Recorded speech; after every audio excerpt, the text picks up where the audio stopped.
Ako po si Rylin Lirios at ako po ay na-diagnose ng lupus SLE noong 2018. Ang lupus po ay isang autoimmune disease na sinasabi nila na wala pong cure. Lahat po ng medicines ng lupus ay to control lang ng symptoms. Last year, I experienced a very bad flare ng lupus which caused me to be paralyzed. At the same time, ako po ay nag-undergo ng chemotherapy. So during this time po, medyo mahirap kasi ako po ay isang ina at ako po ay isang asawa. Mahirap po sa akin na hindi ko po nakasama ang aking anak at ang aking pamilya kasi nga pandemic. So kailangan separated ako.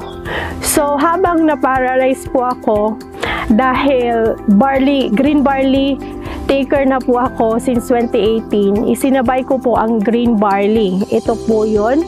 2 bottles in 2 weeks. Nakita ko po ang effect niya. Unti-unti po akong nakalakad.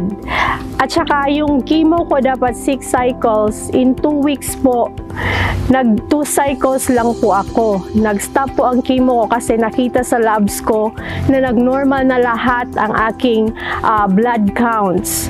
So, na-stop po yun. At saka, na-reduce po ang aking mga medications. Thankful po ako sa Diyos na inintroduce po sa akin ang green barley kasi malaki ang tulong nito lalo na sa management ng lupus sa akin. So, 5 years na po akong green barley user and I can testify na effective po ang green barley.